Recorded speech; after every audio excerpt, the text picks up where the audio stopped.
순서마다 풍성한 예배를 맺는 귀한 시간 되기를 소망합니다. 사랑의 주님, 주님께서 지명하여 불러주신 소명에 따라 목사로 장로로 세우신 뜻을 기억하며 각자의 본분을 찾아가는 성숙한 신앙인들이 함께하는 전북노예 공동체가 되기를 소망합니다. 특별히 이 세배를 통하여 얻어지는 열매로 교회를 섬겨나갈 때에도 틀림이 아닌 서로 다름을 인정하며 소통과 화합으로 돕는 손길들이 되어 성도들을 섬기며 주님께 충성된 종이라 인정받는 삶을 살아가는 우리 전북노예 공동체 모두가 되기를 소망합니다. 신앙인의 품위와 품격을 지켜나가며 우리 총회 안에서도 으뜸하는 우리 전북노예가 되기를 간절히 소망합니다. 사랑의 주님, 이 시간 주님께서 귀하게 들어쓰셨던 신앙교회 이만규 목사님을 이곳에 보내주셨사오니 갑절의 영감을 더하여 주셔서 전해진 말씀을 통하여 목회자와 장로의 역할을 이해하며 협력해 나갈 수 있는 역량을 키워나가는 귀한 시간 되기를 소망합니다. 이 자리에 참석한 우리 모두가 살아가는 날 동안 부활의 주님을 기다리며 경건과 절제의 삶을 살아가기 원하시는 예수님 이름으로 기도하옵나이다. 아멘. 감사합니다. 자, 2강 오늘은 페이지 6페이지입니다. 페이지 6페이지 오늘 2강에 우리에게 주신 하나님 말씀을 함께 합독하겠습니다. 마태복음 25장 20절 21절 페이지 6페이지 오늘 우리 강의 시간에 주실 하나님 말씀 함께 합독하겠습니다. 5달란트 받았던 자는 5달란트를 더 가지고 와서 이르되 주인이여 내게 5달란트를 주셨는데 보소서 내가 또 5달란트를 남겼나이다. 그 주인이 이르되 잘하였다 착하고 충성된 종아 내가 적은 일에 충성하였으니 내가 많은 것을 내게 맡기리니 내 주인의 즐거움에 참여할지어다 하고 아멘. 자, 제목은 이렇게 섬기십시오. 교회 내 목회자와 장로의 역할 이해와 협력을 가지고 신양교회 목사님 이만규 목사님 나오셔서 강의하시겠습니다. 이만규 목사님 나오실 때 큰 박수로 맞이해 주시기 바랍니다.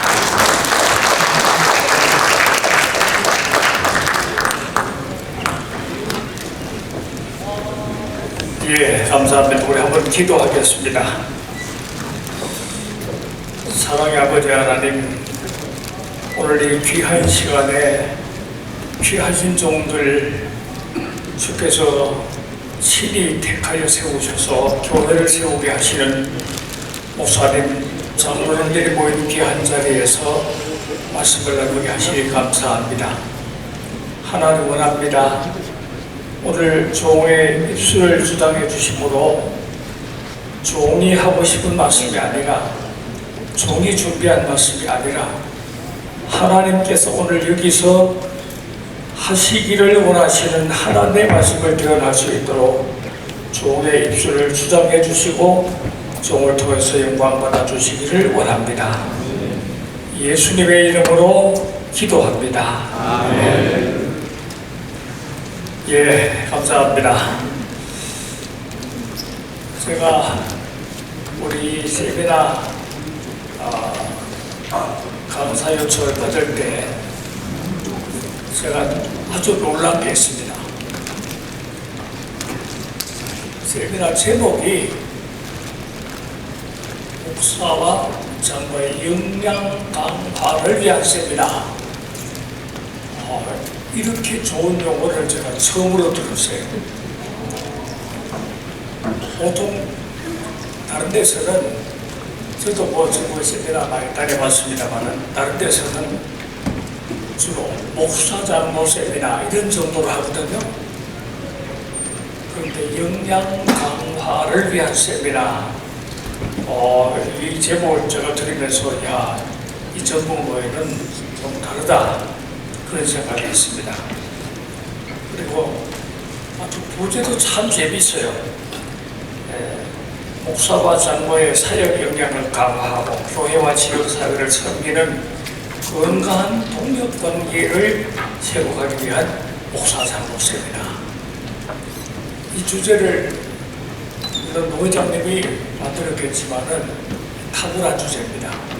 제가 부탁 하나 드리는 거는 제가 연구소를 하고 있거든요. 제가 서울에서 목회를 하다가 지금은 경기도 덕수라는 곳에 살고 있는데 특수한 곳에 우리 노회 장로님들이 저를 위해서 연구소를 하나 만들어 주셨어요.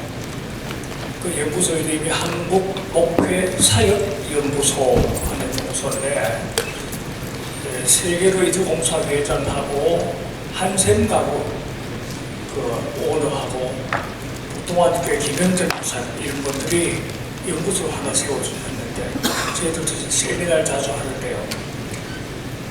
앞으로 저도 이 용어 써도 괜찮겠어요?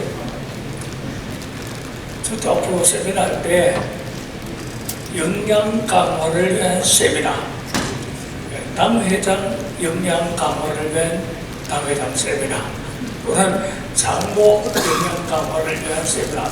역량 강화라는 용어를 특허낸 건 아니죠? 특허냈더라도 허락을 받으면 되니까 제가 연구소 세미나 할 때 나도 이 말 좀 하면 좋겠다 하는데 하여튼 감사를 드리고 그렇게 하겠습니다. 자, 그래서 오늘 저도 이렇게 이 두 가지 말씀을 드리려고 해요. 목사 장로가 누구냐? 도대체 우리가 누구냐? 하는 우리 자신의 존재에 관한 얘기하고 또 하나는 어떻게 역량을 강화시켜 나가느냐 하는 문제. 두 가지를 제가 말씀을 드리려고 합니다. 오늘 우리 읽은 본문을 아까 읽었는데요. 21절에 보면은 착하고 충성된 종아 하면서 주인이 청지기를 칭찬하는 내용인데요. 여기에요. 착하고 충성된. 착하단 말은 단순히 칭찬이 아니고 자격을 갖추었단 말이에요. 목사가 착한 거는, 진짜 목사가 착한 거는, 장로가 착한 거는 말만 아니고 충분히 목사나 장로로서의 역할을 감당할 수 있는 능력을 갖춘 걸 가지고 착하다는 거예요. 그렇게 해석합니다, 제가. 그러면 충성된 거는 능력만 있는 게 아니에요. 능력만 있어야 되는 게 아니잖아요. 그 능력을 선하게 써야 되는 게 중요한 거죠. 그 충성이다. 그렇게 봅니다. 그래서 정말 우리가 목사로서, 장로로서 하나님한테 부끄럽지 않는 능력의 소유자가 되게. 왜 이런 얘기를 또 하느냐면은 저도요. 목회할 때는 참 부끄럽지만은 내가 제일 잘하는 줄 알고 했어요. 그래서 잘난 척하고 돌아다니고 뭐 세미나도 하고 다니고 내가 잘한 줄 알았는데 은퇴를 하고 보니까 이제 철이 들더라고요. 제가 은퇴하고 2년 동안을 한국에서 유명하다는 교회를 다 다녀봤어요. 2년 동안을. 그래서 저희 연구소 홈페이지에다가 다 리포트를 했는데 교회 가면은 제일 먼저 들어갈 때 주차장부터 보고 안내하는 거 보고 그 다음에 교회 안에 들어가면 교회 강단 구조가 어떻게 되어 있는가 보고 그 다음에 주보 보고 그 다음에 예배를 인도하는 목사님이나 기도하는 장로님들의 사용하는 용어를 보고 그 다음에 교인들의 표정을 보고 목사님의 설교를 보고 마치고는 집에 돌아갈 때 어떻게 교인들을 잘 돌려보내고 안내를 잘 하는지 주차장까지 보고 리포트를 했어요.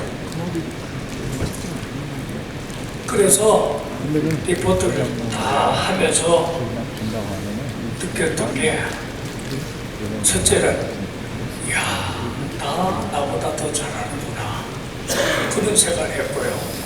또 하나는 우리 목회자들이 자기 교회만 열심히 하기 때문에 남이 어떻게 하는지 잘 몰라. 신학교에서 배운 거 그거 가지고 이제 자기가 제일 잘한 줄 알고 하는데 목회자가 넓은 안목을 가지고 역량을 세워나가야 되는 거예요. 그걸 잘 못해요. 저도 그랬고요. 그 다음에 중요한 게 이제 충성스러운 삶을 헌신을 해서 특히 교회를 섬겨 나가는 우리도 다른 장로교인데 이 장로교에서 장로교의 시스템을 따라서 온전하게 교회를 잘 섬겨 나가는 일이 중요한데요. 여러분 먼저 목사님들, 장로님들 죄송하지만 목사님들은 여기 계신 분들은 거의 나이보다 후배 같아요. 그렇죠? 예, 그러니까 내가 그냥 그 정도 좀 할게요. 후배니까, 후배니까. 근데 목사님들 좀 실력 좀 키워야 됩니다. 나도 못했고요. 그런데 무슨 얘기냐면 착해야 돼. 다른 말하면 유능해야 돼. 능력이 있어야 돼. 이거 중요합니다. 바로 알아야 바로 가르칠 수 있어요. 자기가 잘 모르면 남을 가르치면 남을 잘못 가르칠 위험이 많아요. 우리가 길을 가도 길을 알고 운전을 해야 제대로 가지. 길도 모르고 짐작으로 가면요 잘못 갈 수밖에 없어요. 시간 낭비하고 인생 낭비하고 그래요. 특히 교회 지도자는요. 교회 지도자는 착한 능력의 소유자가 돼야 돼요. 다른 말로 말하면 바로 알아야 돼요. 바로 알아야 돼요. 제가 은퇴한 뒤에 여러 교회 다니면서 설교도 하고 요즘은 제가 여기 연동교회에서 한 6년 동안 이제 연동교회에서 지도 목사로 해서 하루 1시간씩 강의하는 일주일에 한 번씩 강의하고 있는데 제가 강의 주제가 그거예요. 바로 알고 그래서 바로 믿고 바로 살자. 아무리 열심히 해도요 바로 모르고 하는 것이면 안 되는 거예요. 길을 가도 길을 바로 알고 열심히 가야 되지 빨리 달린다고 빨리 가는 게 아닙니다. 길을 알고 가야 돼요. 방향을 알고 가야 돼요. 열심히만 하면 되는 게 아니에요. 열심히 하는 게 바로 아는 게 우선이에요. 우선. 여러분 좀 미안한 얘기합니다. 지도자가요 바로 모르는 것도 죄입니다. 어떤 윤리적인 범죄를 안 해도 지도자가 잘 알지도 못하면서 지도력을 발휘하면요 대중들을 학생들을 학습하는 사람들을 오도할 위험이기 때문에 지도자면 모르면 그게 제일 큰 범죄입니다. 범죄예요. 여러분 지금 우리 사순절 보내고 있는데 제가 사순절에 대해서 좀 강의하면서 제가 하나 저들이 알았던 거지만 다시 발견한 게 있어요. 왜 사람들이 예수님의 십자가에 못 박았는가? 물론 그것은 인류 구원을 위한 하나님의 섭리 때문에 그랬지만은 당시의 사람들이에요. 예수님의 십자가에 못 박은 사람들은 누구였어요? 대제사장. 대제사장이 뭐 하는 사람이에요? 하나님 섬기는 사람 아닙니까? 하나님 섬기기 위해 뽑혀받은 대표적인 사람이 대제사장인데 그 대제사장이 예수를 죽였어요. 하나님 아들을 죽였어요. 서기관들은 누구예요? 율법학자들입니다. 율법학자들이 서기관들이. 사내들인 공예가 무슨 했어요? 그들은 단순히 정치가 아니라 교회, 그때 교회는 아니지만은 이 유대교 공동체를 걸어가는 사람들인데 그 사람들이 예수님을 죽였어요. 그리고 그 수많은 민족들이 예수님의 십자가에 못 박으라고 소리해서 죽였어요. 그래가지고요, 제가 이걸 다시 봤어요.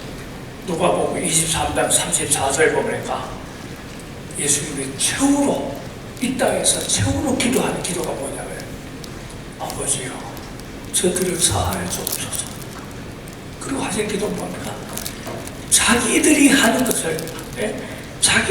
것을 알지 못함이니이다. 왜 저들이 메시아를 죽이냐면 왜 저들이 이 땅에서 가장 극악한 범죄를 했냐면은 나쁜 놈들이기 때문에 그런 게 아니고요. 몰라서 그랬습니다. 몰라서. 알지 못해서. 제가 그거 읽으면서 제가 굉장히 설득했어요. 내가 열심히 목회한다고 뭐 프로그램 개발하고 뭐 별거 다 했는데 그게 중요한 게 아니라 우리 교인들한테 하나님을 똑바로 가르쳐내냐 못했냐. 프로그램을 많이 했는데 프로그램 많이 했어요. 그래서 교회 부흥도 시켜서 다 했는데 체크 쓰고 했는데 지금 제가 해보면 내가 더 정확하게 하나님을 가르쳐 줬어야 되는데 나도 잘 몰라. 그래서 제가 요즘 내린 결론이 뭐냐면 지도자는 모르는 것도 죄다. 범죄다. 여호와를 알자. 힘써 여호와를 알자. 그게 지도자가 자기 삶에서 가장 중요한 모토예요. 지도자. 그러니까 미안하지만 잘 모르고 목사하고 잘 모르고 장로하는 거는 죄 짓는 겁니다. 범죄하는 겁니다. 범죄. 그래서 아주 중요한 게 바로 알고 바로 믿고 바로 가르치고 바로 살아가는 거예요. 여러분의 표현대로 하면은 영향을 가져야 돼. 영향을 받는 그런 지도자가 돼요. 목사로서의 역량, 장로로서의 역량. 그래서 제일 큰 문제는 능력도 없으면서 지도자가 되는 거고 방향도 모르면서 열심히 뛰어가는 거고 오늘 본문에 있는 대로 말하면 착하지도 못하면서 충성되는 게 문제예요. 잘못 충성이니까. 그래서 저는 얘기합니다. 악해서 문제가 아니라 약해서 문제다. 악해서 문제가 아니라 약해서 문제다. 약해서 문제다. 나빠서 문제가 아니라 무능해서 문제다. 그래서 다시 말합니다. 지도자의 약함은 악한 것이다. 공동체를, 개인을 무너뜨리는 것이기 때문에 그렇다. 그래서 모르고 열심히 하면 더 큰 문제다. 저도 목회를 딱 43년 했는데요. 제가 신약교에서 목회를 28년을 했어요. 근데 제가 신약교에 와서 8년 동안은요, 참 고생 많이 했어요. 한 20년은 편안하게 했는데 한 8년 동안은 고생을 참 많이 했는데 왜 고생을 그렇게 많이 했냐면요. 미안하지만 장로님들이 너무 열심히 있어서 고생했어요. 근데 잘 모르면서 열심히 있어가지고 문제였어요. 잘 모르는 사람의 지도자의 특징이 뭐냐면요. 아마 미안하지만 여러분도 그런 중에 그런 분들이 있을 수 있어요. 뭐냐면요. 잘 모르면 차라리 모르면 가만히 있으면 좋아. 장로님들은 자기가 잘 모르면 목사님이 하시는 대로 아멘 하고 있으면 좋아. 또 목사님도 잘 모르면 겸손하게 장로님들한테 좀 물어가면 하면 좋아. 근데 모르는 사람은 일수록 보면요. 열등감이 있어가지고 더 아는 척 하려고 그래. 뭘 아는 척 하냐? 세상에서 배운 미안하지만 제가 섬기던 교회 장로님 한 분이 서울대학교 정치학과 나온 장로님 한 분 계셨는데요. 믿음은 없어. 학교를 좋은 학교 나왔네. 그런데 교회에서 뭘 하면 맨날 서울대학교에서 정치학 가지고 교회에서 뭘 하려고 해요. 내가 그걸 설득시키는데 얼마나 고생했는지 몰라요. 서울대학이 아니라 무슨 하버드 대학을 나와서 무슨 박사가 돼요. 내가 섬기는 교회, 내가 섬기는 교회 환경, 내가 섬기는 교회 성도들, 내가 섬기는 교회 문제를 정확하게 모르고 일반적인 상식이라든지 세속적인 가치를 가지고 뭘 하면요. 교회 제자 도움이 안 돼요. 사람 못 살려요. 그래서 참 중요한 거는 바로 알아야 됩니다. 겸손하지 못한 거는 바로 몰라서 그런 거예요. 네. 그래서 참 중요한 건 바로 알고 있어야 된다 하는 얘기를 하면서 오늘 내가 서론을 길게 했는데 이제 중요한 건요. 우리가 목사와 장로 스스로의 정체성을 알아야 돼요. 내가 누군가? 내가 맡은 직임이 어떤 직임인가?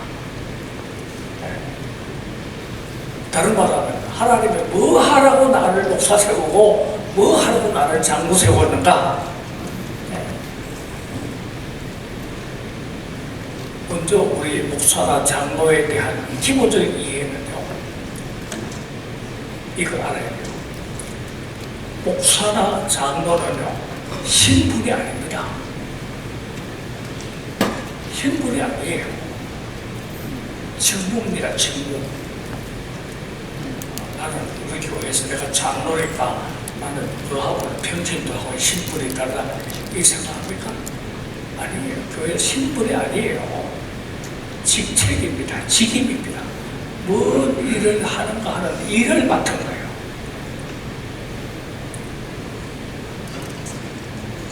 그래서 우리 교단의 법은요.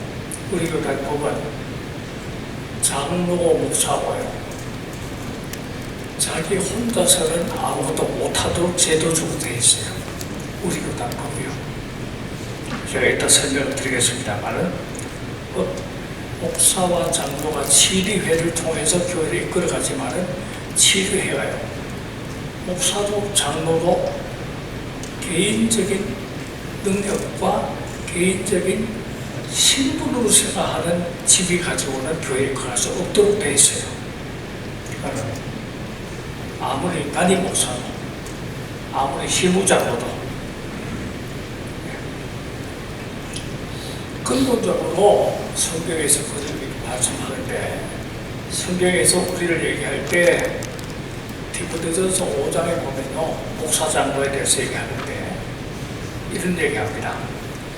잘 다스리는 장로들을 배나 존경할 자로 알되 말씀과 가르침에 수고하는 들을 더할 것이니라. 뭐요? 잘 다스리는 자. 여러분 참고로 제가 장로 목사 이름을 계속 같이 썼는데 우리 교단은요 목사도 장로입니다. 목사도 장로예요. 목사는 장로는 장로인데 가르치는 일을 겸한 장로고, 그 다음에 우리 말하는 장로는 치리를 겸한 장로예요. 목사도 장로입니다. 그래서 우리는 대한예수교 장로회입니다. 장로회. 교단 이름 자체가 장로회. 왜 그랬냐면 교단의 모든 운명과 결정, 사역, 치리, 그 다음에 군징 이런 것들은 전부 다 장로회에서 하게 돼 있어요. 장로회란 말은 목사와 장로를 합해서 한 말이에요. 네. 그래서 잘 다스리는 장로들 하는 말은 뭐냐면 치리를 제대로 하는 장로들을 말입니다. 치리를 제대로 하는 목사다, 장로다 그 말입니다. 치리를 제대로 하는. 그래서 우리는 누구냐 하면, 신분이 누구냐 하면 우리를 치리를 하는 사람들이다 하는 거예요. 치리에 대해서 딱 설명하도록 하겠습니다. 그래서 통칭해서 우리가 가지고 말하면 청직이다 그럽니다. 청직. 청직이라는 말은 뭐 말입니까? 주인이란 말입니까? 일꾼이란 말입니까? 일꾼이란 말이에요. 우리는 교회 주인이 아니에요. 목사도 장로도 직임을 맡은 일꾼이란 말이에요. 청직입니다. 그래서 우리는 근본적으로 청직의직을 수행하는 사람임을 기억을 하고 있습니다. 그런데 청직이 어떤 청직이냐? 아까 우리 공수님도 왔다 가셨는데 이런 분들하고 우리의 청직이랑 달라요. 이분들은 누가 세웠어요? 국민들이 세웠잖아요. 국민들이 투표를 통해서. 우리는 누가 세웠냐? 우리 장로님들은 혹시 나야 뭐 공동회에서 내가 3분의 투표를 받아서 됐지요. 교인들이 세웠죠. 그러니까 아니에요. 근본적으로 우리는 내가 나 되면, 내가 목사 되면, 내가 장로 되면 하나님이 하신 일이다. 그래서 우리는 잘 얘기 잘 알잖아요. 하나님의 종입니다. 하나님의 청직입니다. 이런 분명히 알아야 됩니다. 장로나 목사는 공부해서 시험체가 됐다고 생각하면 안 돼요. 하나님의 선택이요, 하나님이 세웠다는 바른 자기 의식이 돼 있어야 된다. 그리고 투표를 합니다만, 교회 안에서의 투표는요, 교인들의 의사를 묻는 게 아닙니다. 하나님의 뜻을 교인들을 통해서 묻는 거예요. 내 뜻대로가 아니라 하나님의 뜻을 우리가 알아야 되는데, 우리 교회에 청지기로서 장로를 세워야 되는데 누굴 세울까? 하나님께 물어보는 거예요.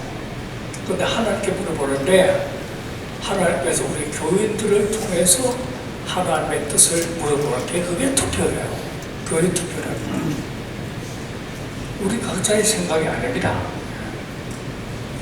그러니까 중요한 거는 목사 장로는 신분이 아니고 직임이고, 또 하나 중요한 거는 목사 장로는 권리가 아니고 책임입니다. 내가 당의자니까, 내가 장로니까, 내가 교인 대표니까 권리가 아니에요. 교인들을 대표해서 책임을 지고 일을 하는 청직이라는 사실을 기억해야 해요. 그래서 우리가 교회를 이끌어가는데도요, 교인들의 의사를 잘 이해하고 그들의 뜻을 잘 모아가지고 교회를 이끌어가는 게 아닙니다. 세상은 다 그래요. 우리는 그게 아니에요. 하나님의 뜻을 물어야 되는데 하나님의 뜻을 교인들의 마음을 통해서 역사하시는 하나님의 뜻을 우리가 보는 거예요. 하나님. 그래서 우리는 멤버들, 회원들, 교인들의 일반적인 전체적인 의사를 잘 모아서 그 뜻을 따라 교회를 운영하는 게 아니고요. 하나님의 뜻을 따라서 교회를 이끌어가고 운영해 나가야 돼요. 때로는 교인들이 전체가 다 원해도 하나님의 뜻이 아닐 수도 있으니까, 오판할 수도 있으니까 그걸 구분하고 분별할 수 있는 게 목사의 영적 능력이에요.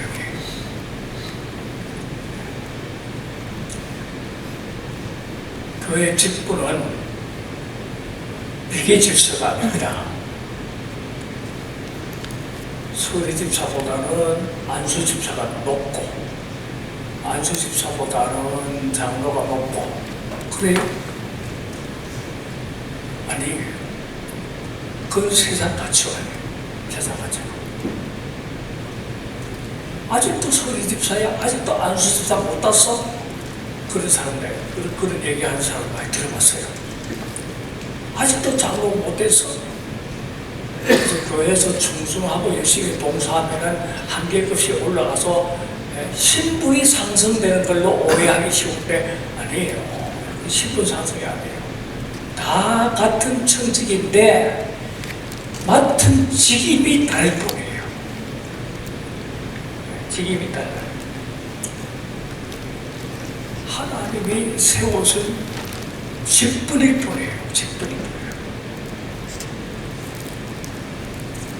사실은요, 이 땅에 있는 모든 직분을 다 그런 거예요.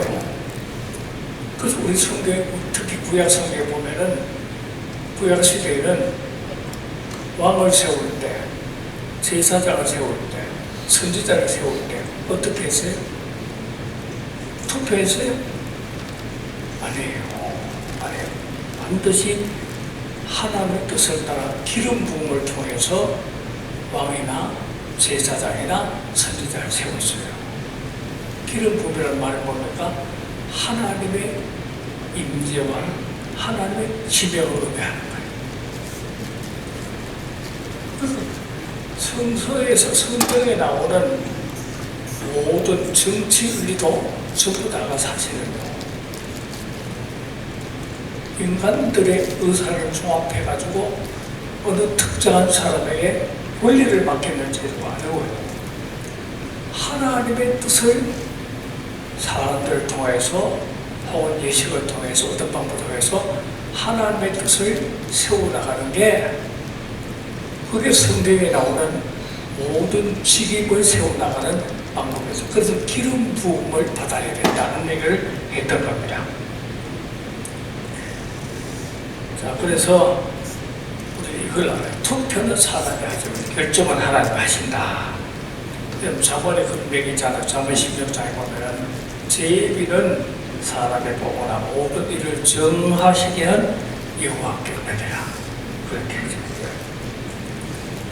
그래서 우리 기본적으로 목사와 장로 우리는 이 땅에서 교회를 이끌어가는 특별한 권한을 위임받은 사람이 아니라 하나님의 뜻을 이루기 위해서 청지기로 부름받은 사람이라는 자기 이해가 선행되어야 된다. 그런 겁니다. 특히 우리 교회에서 제가 목회한 경험으로 봐서요, 우리 장로님들, 특히 장로님들은 목사님도 마찬가지고요. 우리 교회, 우리 장로교회, 이 장로교회는 어떤 구조로 어떻게 치리되어야 하고 어떻게 권진되어야 되고 어떻게 움직여가야 하는 정치 구조를 제대로 알 필요가 있어요.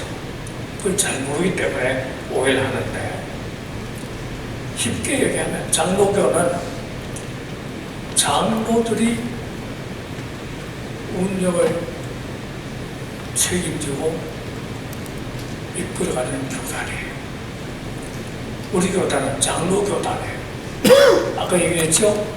장로란 말은 목사가 포함되는 거예요. 그래서 대한예수교 장로회.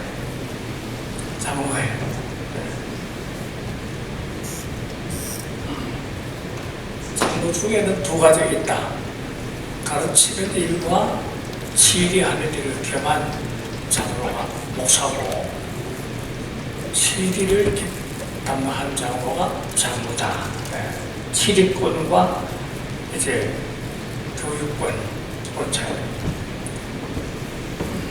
그래서 우리 교회라고 하는 것도요, 교회, 저는 신양교회 담임 목사였습니다만은, 신양교회가 평북노회에 소속이 되어 있었는데요. 원래 교회는 평북노회가 교회예요.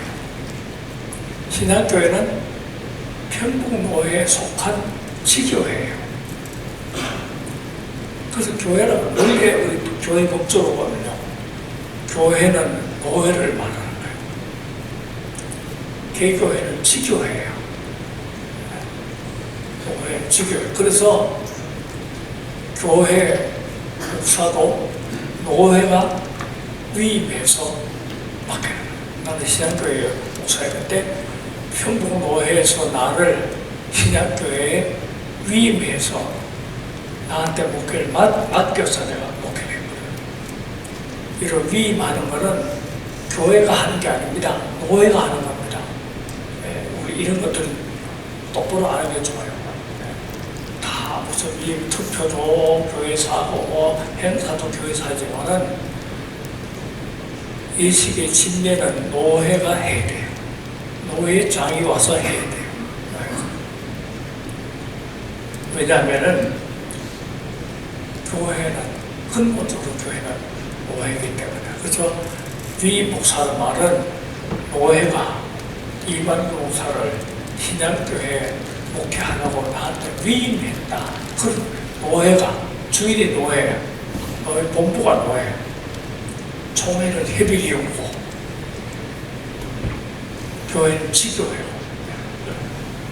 그래서 우리 교단은요, 노회가 본체가 돼서 지교회, 당회라는 구조를 통해서 지교회의 치리를 담당하게 하고, 그 다음에 중요한 안건들은 노회가 담당을 하고, 그 사실은 노회장은요, 노회장, 그 노회 모든 교회들의 최후 책임자예요.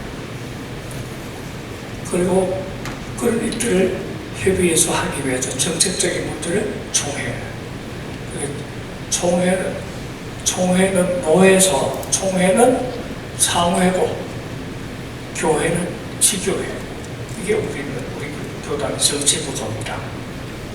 그런데 참 중요한 건 뭐냐면요, 정치 제도가 운영이에요. 우리 교회는 우리 교단 교회는 회의를 통해서 운영되는 운영체제예요.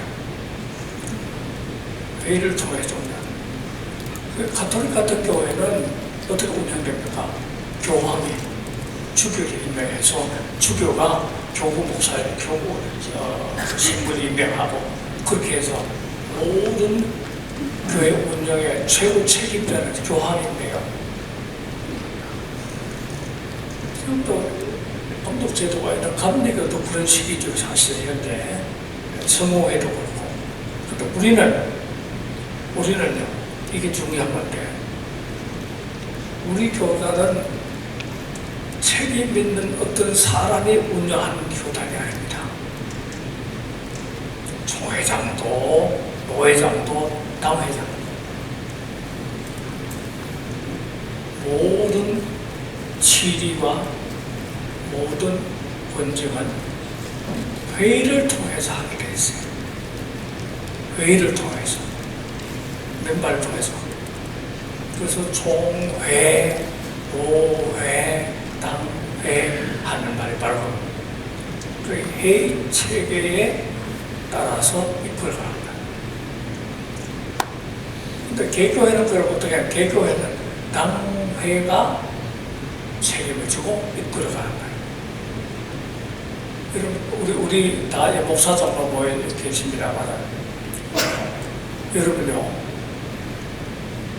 목사 장로가 하는 당회 권한이 얼마나 세냐면요, 당회는요, 우리 교회 정권을 가지고 있는, 그래서요, 입법, 우리 국가로 말하는 입법, 사법, 행정이 다 분리되어 있잖아요. 우리는 당회가 입법할 수 있어요. 교회 규칙도 만들고요, 그 다음 치리 행정을 당회가 다 해요. 그 다음 당회가 사법, 교인들 군증도 당회가 다 하고 있어요. 굉장한 힘을 가지는 제도가 우리 장로교 제도예요. 당회가 다 해요, 다. 비록 지교회지만은 지교회 당회가 정권을 행사할 수 있도록 되어 있는 게 우리 교단의 제도인데요. 그런데 중요한 건 뭐냐면, 당회원 개인에게는 권력이 없어요. 그러니까 무슨 일이 있어, 아무리 목사가 당회에서 뭘 하고 하는 힘있는 목사 신앙교회 이만규 목사 이름으로 아무것도 못해요. 하려면 당회의 결정으로만 하게 돼 있어요. 장로님들도 당회원이긴 하지만은 개인이 아무리 힘 있는 장로님, 아무리 능력 있는 장로는 개인 이름으로 못하게 돼 있어요. 반드시 회의 이름으로, 당회라는 회의 이름으로 봐야 돼요. 그런데 또 하나는 회의 이름으로 하는데 반드시 대표자를 통해서만 질이나 권증이 시행되게 돼 있어요. 그러니까 아무리 교회 장로들이 정말 한 30명 되는 교회라도 장로 30명이 힘을 합치면 뭘 하나? 안 돼요. 법적으로 안 되게 되겠어요. 당회는 당회장의 이름으로 시벌도 하고 회벌도 하고 정책을 이번도 하고 하는, 이게 중요한 거죠. 대표자를 통해서 시행이 된다. 결정은 회에서 해야 되고,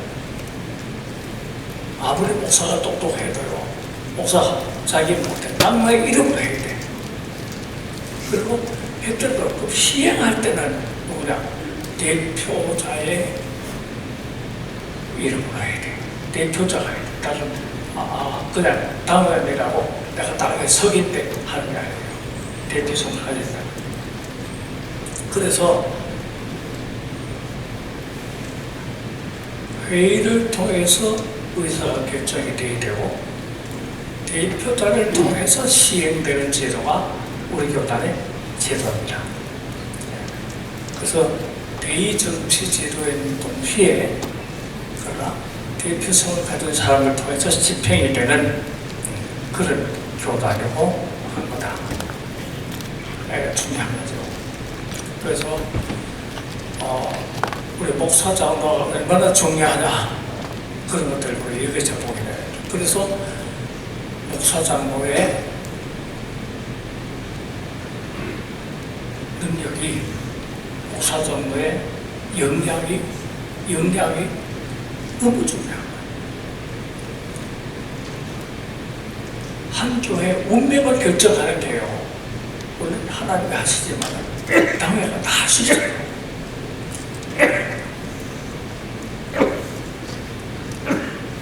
그런데 당회가 다 하는 중요한, 당회가 다 해야 돼요.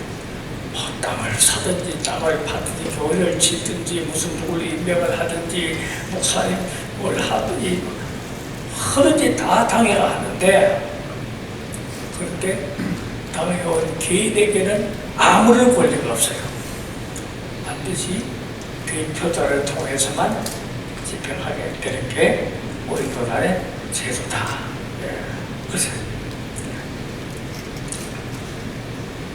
다음에 또 하나는 당회가 할 수 있는 것 중에 중요한 것 중에 하나는 권징이에요. 권징. 우리 지금 우리 한국교회의 큰 문제 중에 하나가 권징이 없어졌어요. 사라졌어요. 권징. 제가 어릴 때만 해도 집사가 주일날 교회 안 오고 다른 잔치집에 가면요, 그 다음 주 교회 가면은 문책당했어요. 그래서 문책당했어요. 10일 정도만 하면 제지구서에 임명을 못 받아요. 요즘은 그런 게 권징이 없어요. 권징이 있어야 됩니다. 권징. 근데 권징이라는 말에 대한 이해도 알아야 되는데, 권징은 벌 주는 게 아니고요, 고쳐주는 거예요. 잘못되면 바르게 하는 게 거예요.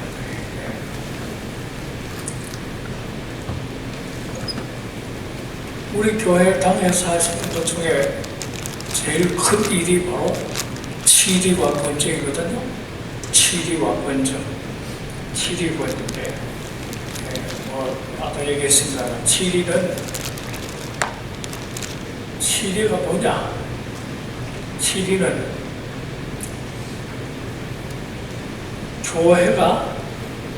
교회로서의 사명과 책임을 감당할 수 있는 환경을 만드는 게 치리예요. 그걸 위해서 교회 봉사자 임명도 하고 예산도 세우고 목회 정책도 세우고 하는 거예요. 그 간단하게 치리가 뭐냐? 치리는 교회가 사명을 바로 감당할 수 있는 환경을 만드는 일을 하는 게 치리를 한다는 거예요. 우리 어릴 때는 잘못 들어서 치리한다 그러면 벌 주는 것도 알았는데, 치리한다는 말은 그 말이 아니고, 벌 준다는 말이 아니고 치리를 한다. 교회가 교회로서의 환경을, 교회의 사명을 감당할 수 있는 환경을 잘 만들고, 그 목사장으로 하는 거는 교회 인적 자원과 물적 자원과 제도적인 문제를 가지고 교회가 그 지역에서 해야 할 책임과 사명을 감당할 수 있는 여러 조건을 만들어 나가는 게 치리라는 거예요. 참 치리한다는 거예요. 그러면 교회 조직이라든지 시설이라든지 인적 자원이라든지 물적 자원이라든지 이런 걸 조성하고 예배나 선교나 교육이나 봉사할 기회를 만들고 이 하는 모든 것들을 가지고 치리한다 하는 거예요. 치리한다. 교회가 교회되도록 하는. 그러니까 목사 장로와 당회를 구성해 있으면서도 그런 역할을 제대로 못하는 것은 목사 장로와 치리를 잘 못하는 거예요.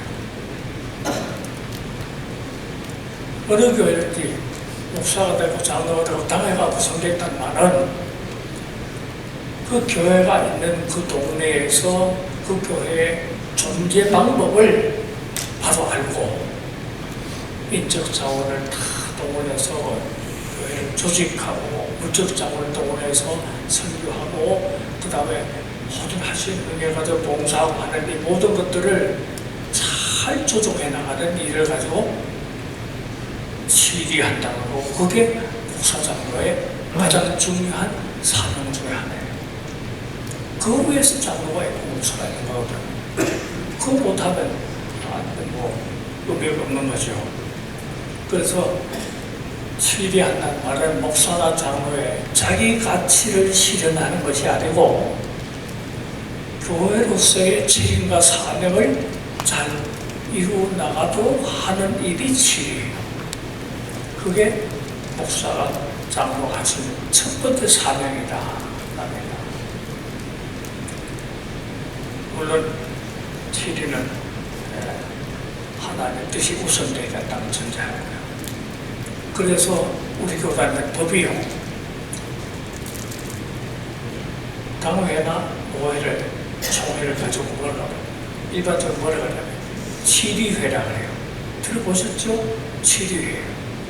치리회가 우리 교단은 3개 있어요. 총회. 총회는 사실은 협의체, 협의체. 총회고. 제 몸통은 노회. 그 다음에 교회. 그래서 치리회가 교회를 이끌어 가는데, 치리회는 누구 놓고서 하냐? 목사장로예요. 목사장로로 총회도, 노회도, 당회도 목사장로로 치리회가 구성돼요. 그러니까 목사장로가 정권을 가지는 거예요. 정권을 개교회 목사장로, 그 당회라 그러는데, 당회에서요. 다 하는 겁니다. 다. 법도 만들고, 잘못한 사람 벌도 주고, 모든 재정권, 인명권 다 갖고 있고, 그리고 물론 교회는 재정이에요. 동산, 돈이 돈. 동산은 관리권은 재직해 있어요. 동산 관리권은 당회에 있는 게 아니라 재직해 있어요. 물론 재직해서 동산 관리를 할 수 있는 기본적인 제도는 당회가 만들어요. 근데 부동산은 당회 권한입니다. 당회가. 예를 들면 우리 교회가 저 수락산에 산을 하나 사겠다. 결정은 당회가 하는 거예요. 당회가. 근데 당회가 하는데 돈을 지불하잖아요. 돈 지불은 재직회 기회가 돼야 돼. 부동산은 당회가 하고 동산은 재직회가 해요. 그게 우리 제도예요. 그런데 수락산을 살까 말까 하는 건 재직회 결정이 아니에요. 당회 결정이에요. 그 부동산에 대한 권한은 당회가 있어요. 동산은 재직회가 하고. 그래서 치리회로서의 당회가, 치리회로서의 재직회가, 참저 치리회로서의 당회가 교회에서 얼마나 중요한가.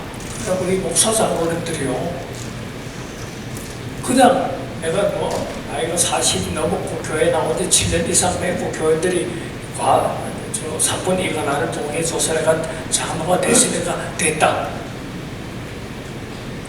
목사 장로의 책임이 얼마나 큰가를 사실은 잊어버리면 안 돼요. 교회가 사명을 제대로 감당하는가 안 하는가, 거기에 대한 책임이 목사 장로한테 있습니다. 목사 장로한테 있어요. 치리는 목사와 장로가 같이 하는 거예요. 같이 하는 거예요.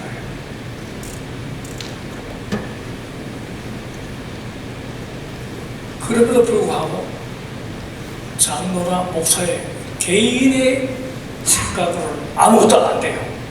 반드시 회의를 통해서 해야 돼요. 왜 회의를 통해서잖아요. 회의는 김 장로, 이 장로, 안 장로의 생각이 어떤가를 의견을 모으는 게 아니에요. 하나님의 뜻을 물어보는 거예요. 교회에서 회의는 모든 회의가 그겁니다. 하나님의 뜻을 물어보는 거예요. 그게 회의예요. 하나님께서 예를 들면은 교회 무슨 일이 있어서 당회가 열렸다면은 하나님께서 김 장로를 통해서 어떻게 역사하시는지, 이 장로를 통해서 어떻게 역사하시는지 그것들을 종합해서 의견을 만들고 안건을 처리하는 게 당회거든요. 그러니까 여러분 장로님들 내 생각엔 그게 아닙니다. 이런 소리 하면 안 돼요. 지 생각이 무슨 중요한 거예요. 하나님이 나에게 이렇게 반동을 주셨다. 그래요. 내 생각이 중요한. 우리는 교회는 내 생각으로 하는 게 아닙니다. 하나님의 뜻을 따라 운영되는 공동체가 교회이기 때문에요. 근데 하나님이 누구를 통해서 하게 하느냐? 장로님들을 통해서 지휘권 행사하게 하는 제도예요. 제도를. 그리고 감리교나 성공회나 캐토릭 이런 데서는 위에서 책임 있는 힘 있는 지도자가 명령을 해서 다 임명을 하고 하는 건데, 우리는 모든 걸 회의를 통해서만 하게 되고, 회의를 통해서만 하되 회의원 각자에게는 아무 권한이 없어요. 하나님의 뜻을 전달해서 의견을 모으는 것밖에 없어요. 그리고 그 의견을 따라서 시행을 하는 바람에, 시행을 하는 바람에 반드시 대표자가 하게 되어 있어요. 그리고 당은 30명 중에 다 결정해도 당회장이 결정하지 않으면, 선포하지 않으면 안 되고 우리가 또 당회장이 아무리 좋은 의견을 갖고 있어도 당회가 결의해주지 않으면 아무것도 못해요. 당회가요, 우리 다 여기 목사장인데 당회가 교회 운명을 결정할 만큼 중요하지만은 개인에게는 아무 권한도 없어요.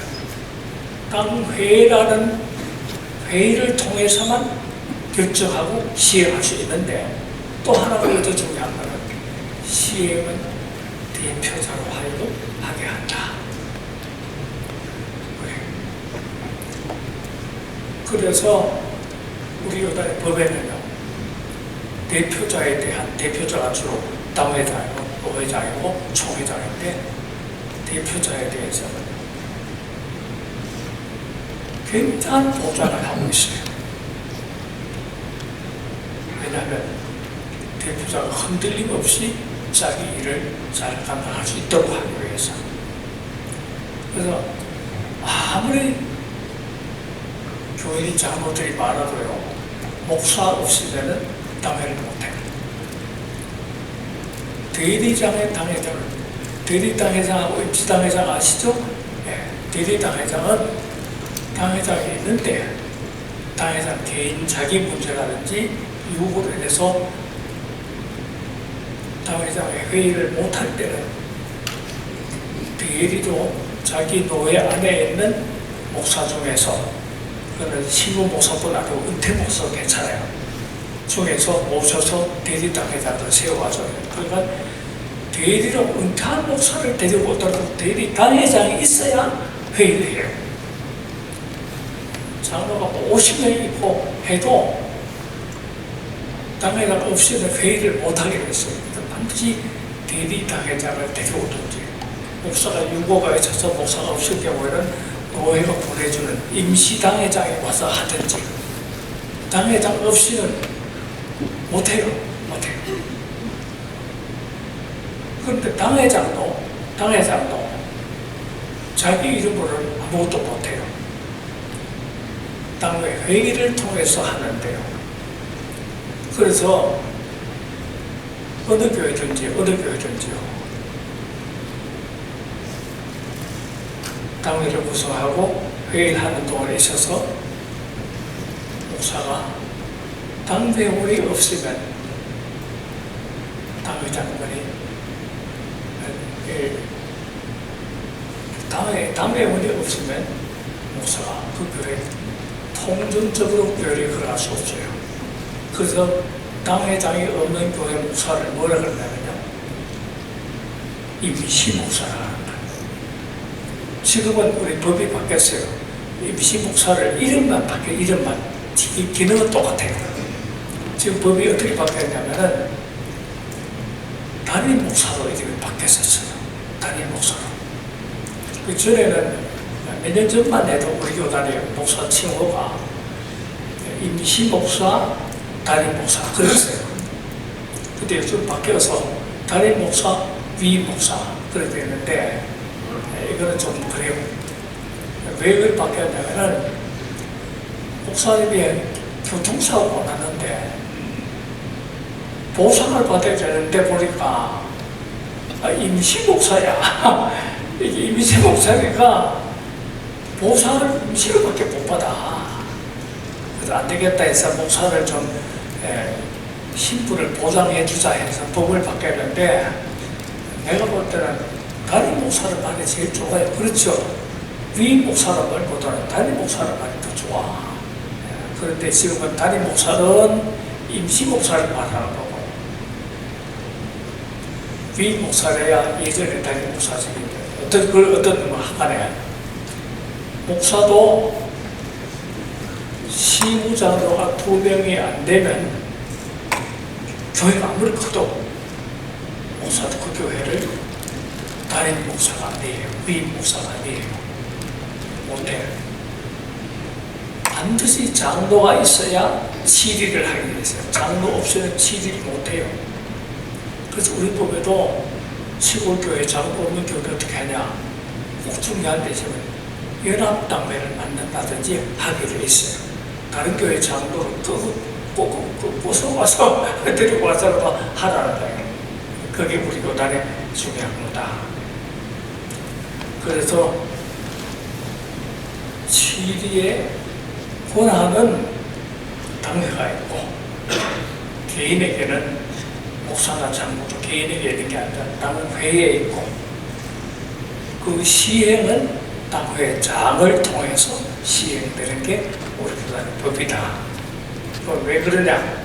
목사권을 높여주기 위한 것이 아니고 교회 질서를 위한 거고 또 하나님의 뜻을 시행하기 위해서 하는 게 그런 방법이다. 그런 얘기로 할 수가 있어요. 그 다음에 이제 할 수 있는 게 우리 교단에서 재정적인 문제 이런 것들인데 재정은 교회 재정은 세집회가 헌금 관리하게 되어 있습니다. 그래서 세집회 동의를 못 받으면 교회 재정 집행을 못하게 되어 있어요. 세집회 동의를 받아야 돼요. 그래서 아까 얘기했지만 부동산은 당회 결정이고 동산은 세집회 결정이기 때문에 당회가 중요한 부동산이나 결정을 해도 돈을 지불하려면 세집회 허락을 받아야 돼요. 그게 좀 쉽게 얘기하면 당회는 치리기관이고 재직회는 집행기관이에요. 집행기관. 당회가 일을 하는 건 아니에요. 당회는 정책을 결정하는 거고 일은 재직회가 하게 돼요. 재직회 부서에서 하게 됐어요. 모든 게 다.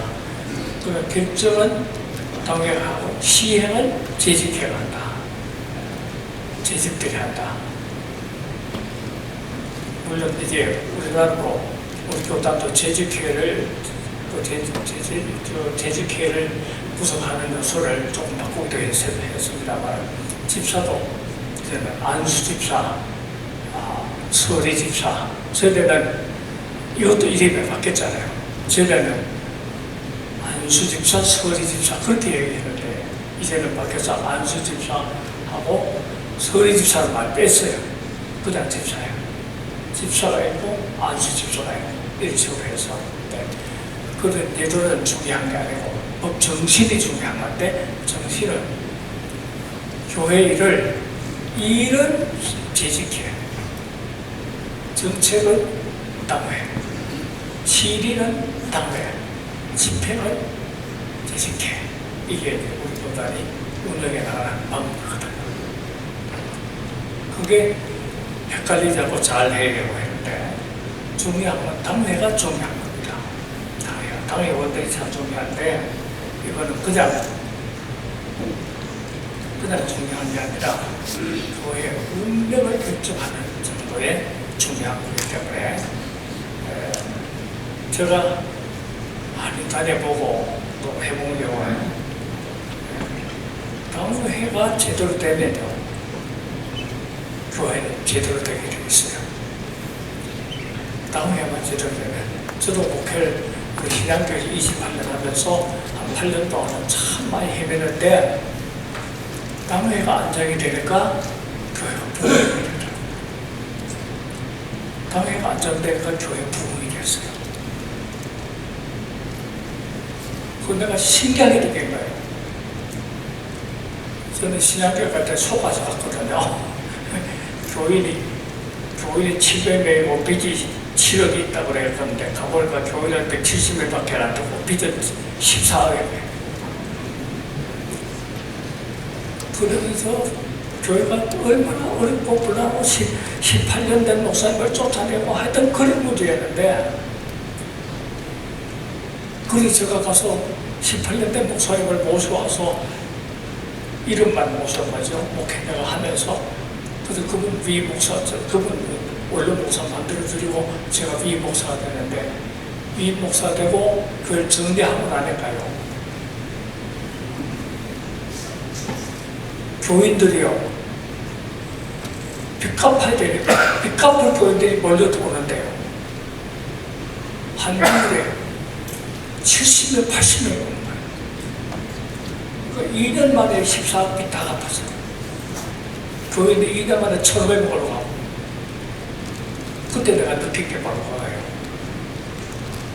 교회가 정상화되면은 교회는 부흥하게 돼 있다. 내가 잘 그런 게 아니거든요. 한 8년 동안 저 헤맸거든요.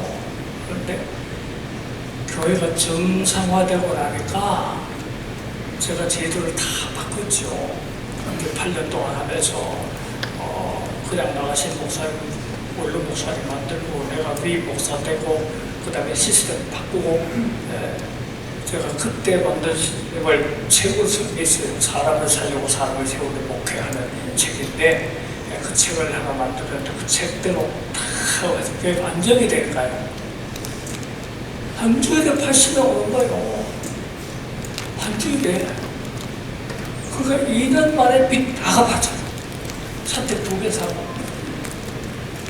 그때 제가 느낀 게 뭐였냐면, 교회가 제대로 안정이 되면은 교회는 부흥한다.